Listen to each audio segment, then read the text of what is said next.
Welcome to Wisdom of the World. Everybody is watching the sad news in Ukraine. I'm just going to tell a story. This story is about deeper meanings. It's an old story from India, and it's called Why the Fish Laughed. And it goes like this.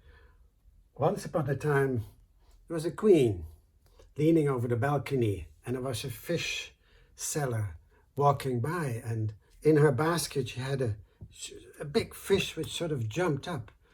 And the queen says, "I'm interested to buy a fish. Is it a male or a female? I'd like to buy a female fish." And when the fish heard that, the fish just laughed. And the lady who was selling said, "It's a male," and she went off. Somehow the queen was really upset about this sort of fish rudely laughing at her. And she told the king in the evening, and the king said, "A fish laughing? You must be crazy." She says, "No, I'm not a fool. I heard it with my own eyes." He says, "Okay, let me investigate." And he told his most wise man, his vizier, said, "Please come up with an explanation for this within 6 months, on the pain of death." How things went in those days, I guess. So the vizier had no choice, and he inquired and he could not find any answer. Nobody knew. So the 6 months was almost up, and he was resigned to his fate because he knew the king would do as he told him. And so he told his son to leave. Says, "There is no joy in this house to be had."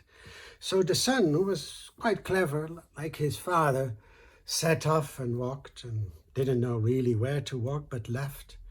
And on the way, he met an old farmer and asked the farmer, "Do you mind if I join you?" And the farmer said, he looked nice enough, and he said, "Sure, you're most welcome." So they walked, and on the way, the vizier's son asked the old farmer, says, "Would it be nice when we walked if for a while one carried the other?" And the farmer thought, "No, what's this for a stupid question?" And he sort of ignored it. A little after that, they walked past a beautiful cornfield, golden and flowing and ready to harvest. And the vizier's son asked, "Is it eaten or not?" And again, the farmer says, "What kind of question is this?" And he just says, "I don't know." So on they walked, and they came to a village, and the young man gave the old farmer his pocket knife and says, "Please get us some 2 fine horses, but bring the knife back because it's very precious." Again, the farmer said, "What is this?" He sort of muttered something and ignored it, and okay, for a long time, the young man didn't say anything. And then they came to a town not too far from where the farmer lived. And the town was like, nobody was there. They walked in a bazaar and nothing, nobody. And the young man said, "This town is like a cemetery." The guy said, "Why? This is a beautiful town. Why does he call it a cemetery?" And then they came at the cemetery, and somebody had just been buried there. And in honor of the dead man, the relatives were giving out bread, chapatis, bread, to anybody who wanted, and gave it also to them. And then the young man exclaimed, "What a nice, lively city this is." Again, the farmer thought, "This is a cemetery. Why does he call it a lively city?" Then they walked on, and they needed to cross a river quite deep. And the old farmer took off his shoes and his pants to cross.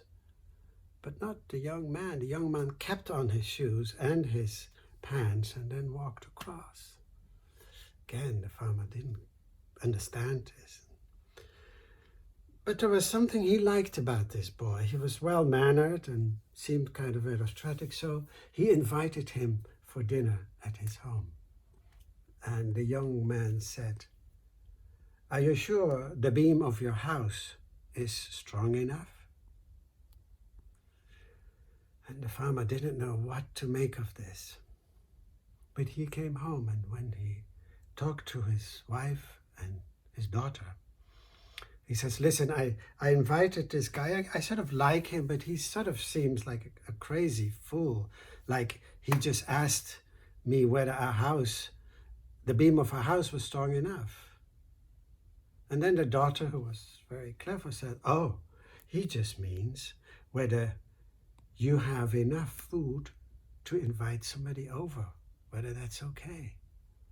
And then the farmer says, okay, well, maybe you can help me understand the other things that he said. Like, for example, in order to pass the time, he says, why we should carry each other.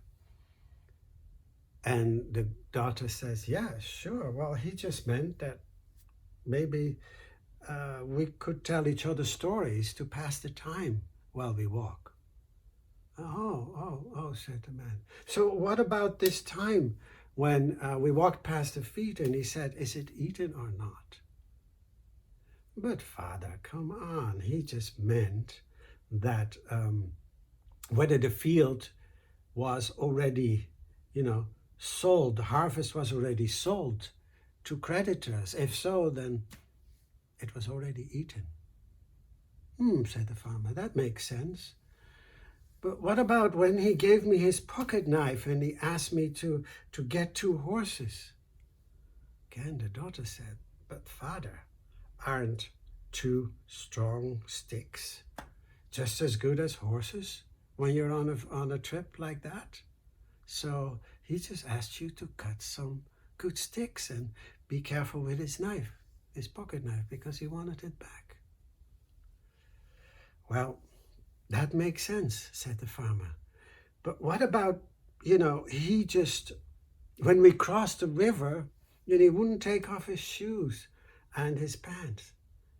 And the daughter says, I really like this guy. He is so wise. He's definitely not a fool. I always wondered why anybody crossed that river, takes off his shoes. That river is, the bed is full of sharp stones. So if you fall, you'll definitely get wet and maybe hurt yourself. So keeping your shoes and your pants on makes total sense. Said the father, okay. And what about when we walked through the city? He said it's a cemetery.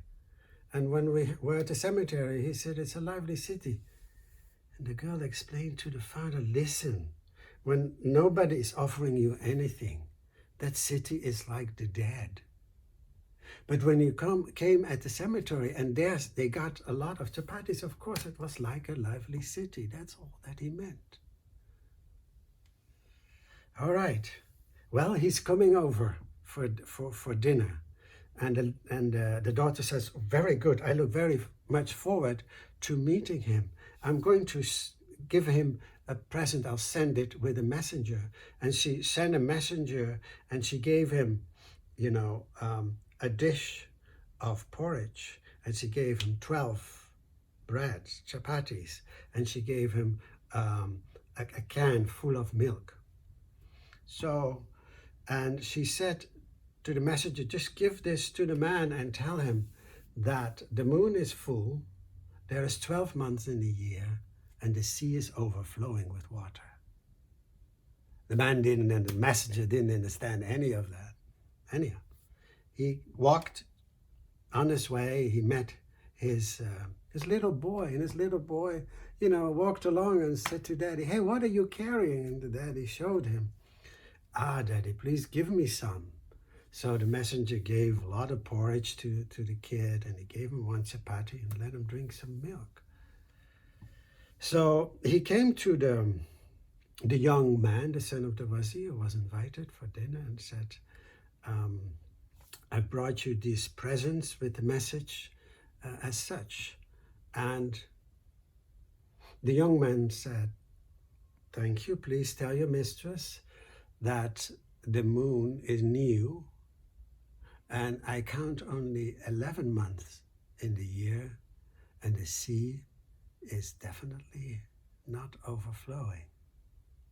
So the messenger again didn't understand this brings this message back to the daughter, and through that repeated literally what the young man had said. And through that, she discovered the theft, the fact that he gave away some of the present to his little boy.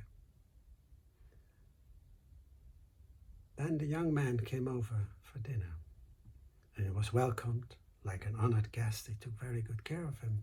And while he was there, he told him the whole story about the laughing fish and about his father, which was about to be executed, and how he just left because of that.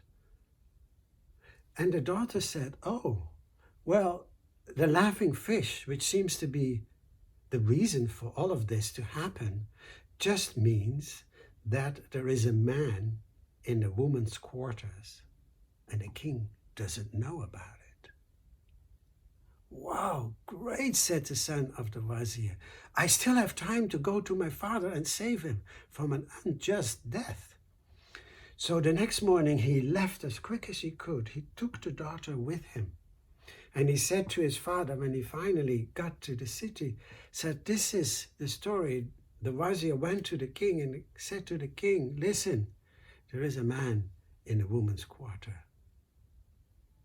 "A man in a woman's quarter? No way," said the king. "That's nonsense." "Well, to prove the truth of this story, I propose a test," said the Wazir to the king. "Dig a pit and ask all the female attendants to jump over it. That will show who is a woman and who is a man." And so the king did as requested by the Wazir and had all his attendants jump over it. None of them made it except one. And that turned out to be a male. So the king was happy, the queen was happy, the Wazir's life was saved with the true story. And the son of the Wazir and the daughter got married, and they lived happily ever after. Now, the takeaway here is sometimes think about the deeper meaning of the things that you hear or see. Thank you